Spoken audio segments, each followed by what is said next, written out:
The federal government wants to make Nigeria a major exporter of yams, but farmers say this may be a tall order as they have a list of challenges. In addition to that, the program contravenes the Export Prohibition Act, which listed some agricultural produce that cannot be exported. Our big story tonight looks at Nigeria's yam export program.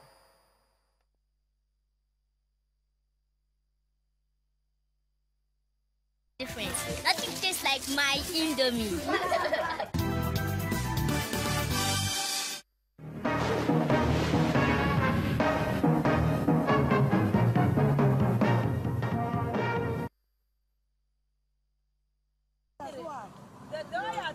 Nigeria is the largest producer of yam in the world.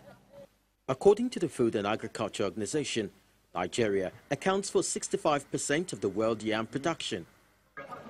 However, when it comes to yam export, Nigeria is only third in Africa and does not even make the top 10 exporters in the world. Recently, 72 metric tons of yam was exported to Europe and the United States. Government hopes to do more and make Nigeria the top yam exporter in the world. This is exciting news for young farmers like Senior Uto from Daudu district of Guma Local Council of Benue State. Young farmers join in as they weed in the hope that they can key into the federal government yam export program.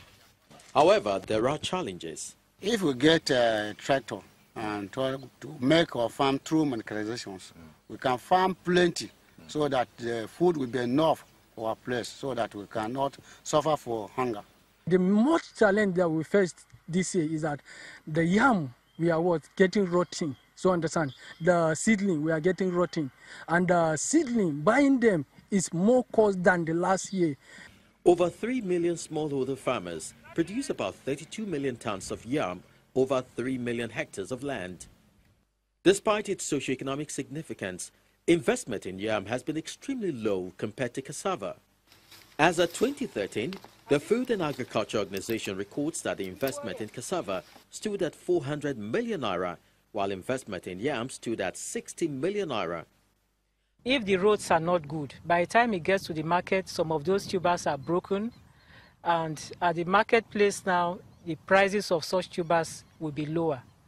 So if we can get good farm-to-market roads, it will be very good for the farmers. We need an agency of government that we emerge all over again to consciously plan the delivery, the development, and the maintenance of rural road network, rural market infrastructure, rural water infrastructure, and the like, in order to benefit output and value chain of yam from beginning to the end. However, the government did not give a thought to the Nigeria Export Prohibition Act, which came into effect in 1989. It proffers life imprisonment for anyone who engages in the export of food items like yam, beans, cassava, rice and maize. The policy even run counter to the export prohibition law of the federal government dating back to early years, the 80s and so on. And this law is still in place.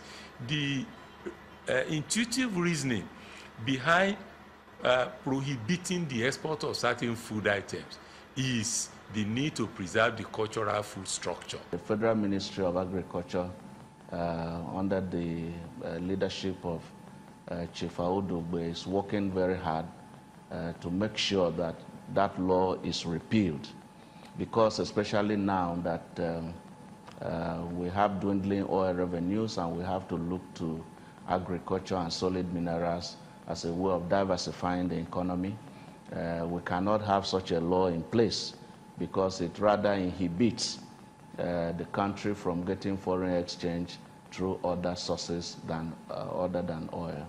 In the meantime, government has set the guidelines and conditions of certification for yam export. The certification process ranges from the sizes, species, weight, and free from all forms of infections.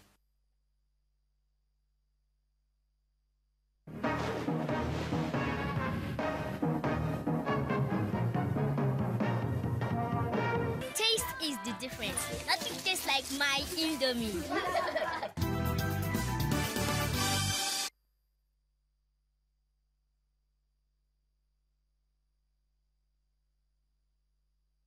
The multinational telecommunications company MTN has promised to continue providing more life-impacting services. The chairman of MTN Foundation, Mr. Julius Adelui, gave this assurance during the official reopening of its first digital library at the University of Lagos. The university's Connect initiative at the University of Lagos is the first of many which the company promises to do. Inside the Akintunde Ojo Memorial Hall at the University of Lagos Library Extension is the MTN Foundation Library, codenamed University's Connect Initiative, the first in the country. Established in 2005, this digital library is equipped with 128 networked computers running on Microsoft 365, printers, a server, internet connection, and an alternative power source. MTN Foundation, since it started, has gone into fields of education, has gone into fields of health, as well as poverty alleviation and other so-called special projects. But education is important for us.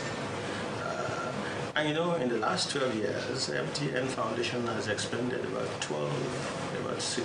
18 billion naira in these various fields throughout the country, in about nearly 565 locations spread throughout the 36 states and the FCT. And now to the ribbon cutting, which symbolizes the official reopening of the facility.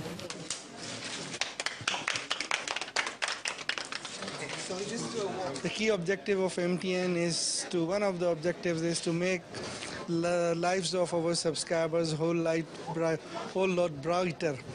And in this age of digital life, you cannot have a brighter life without having the computers. This effort by the multinational telecommunication company MTN is one the management of the University of Lagos plans to latch onto.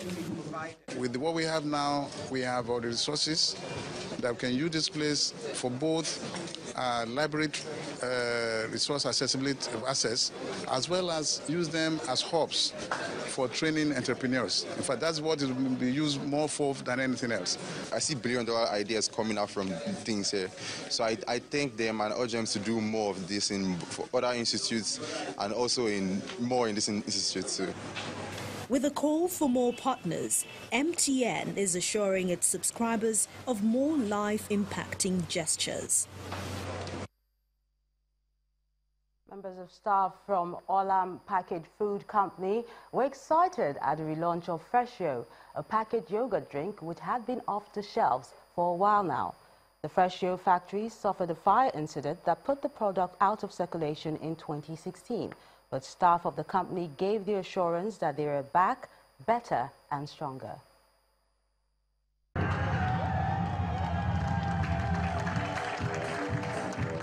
Staff of Olam Packaged Foods and distributors of Freshio cannot contain their joy as Freshio is launched into the Nigerian market again. Freshio had been around since 2013, but a fire on the 1st of April 2016 burnt the factory to the ground, putting a hold on production.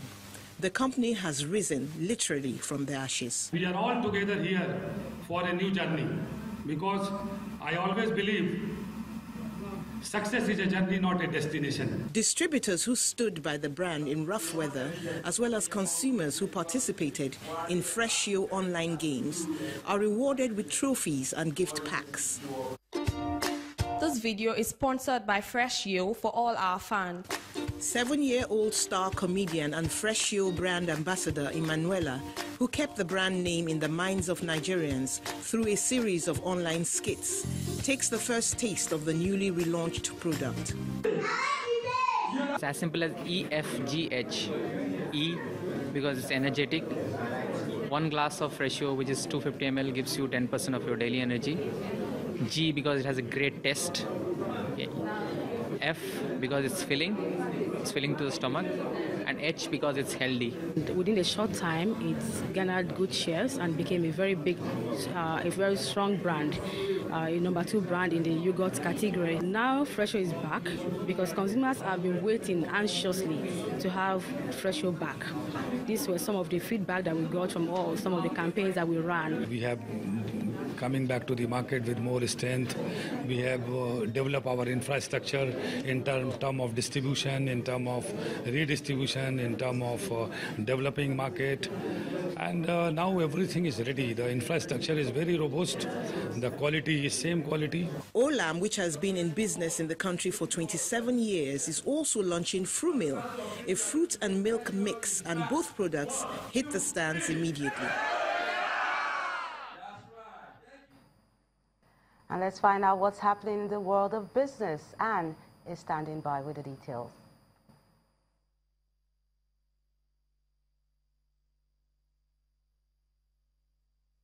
You first. First Bank.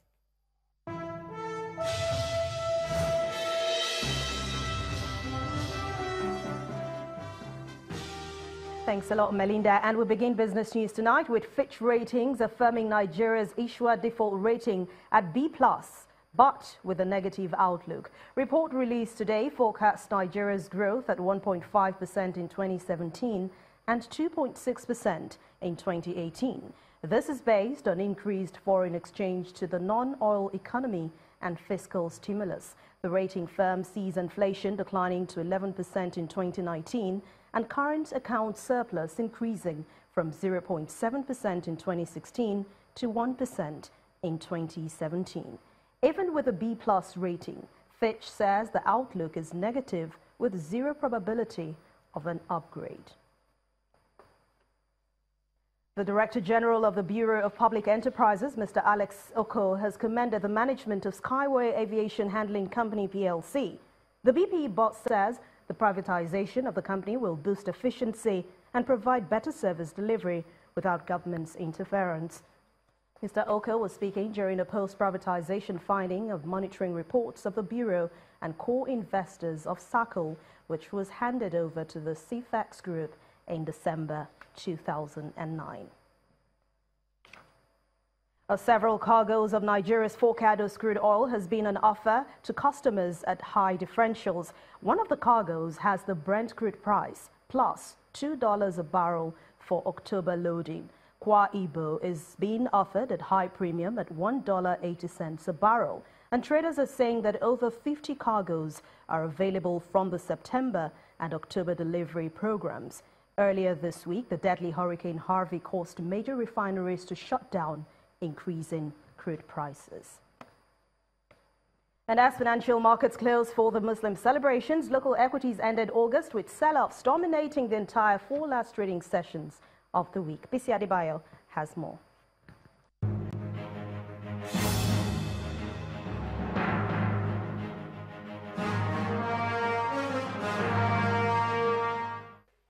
Hello and welcome to the Stock Market Report. Despite positive sentiments from 3 sectors of the stock market, particularly the insurance sector, equities ended the last trading day of August in the red. This follows persistent profit-taking which began unabated this week as investors cash in on the prices of some bellwether stocks in the consumer goods and banking sector. The heavier price losses came from Julius Berger, Cadbury and 18 other losers, in contrast to gains recorded by Continental Reinsurance, Nigeria Police Microfinance Bank and Fitson Healthcare. The latest sell-off pushed the market's main index down by 33 basis points and total value lower by 40 billion naira. Thursday's transaction yielded over 266.6 million shares in 2,263 deals, while almost half of the volume was contributed by Sovereign Trust Insurance. And that's it on the Stock Market Report. I am Bisi Adebayo.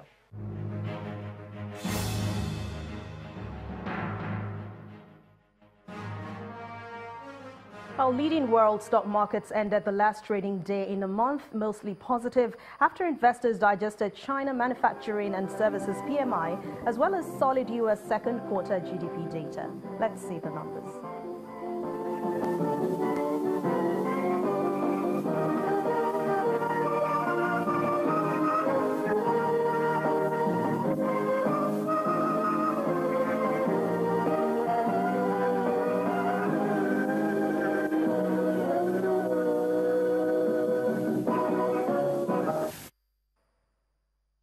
And that's Business News Tonight. Thank you so much for watching. I'm Anne Nwawodo. It's back to you, Melinda.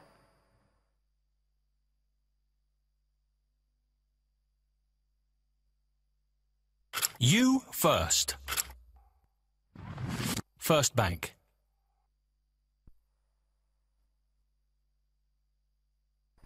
Many thanks, Anne. And still ahead on the news at 10, Super Eagles of Nigeria face the indomitable Lions of Cameroon in the 2018 World Cup qualifying clash in Uyo on Friday. That's on Sports News. Join us again.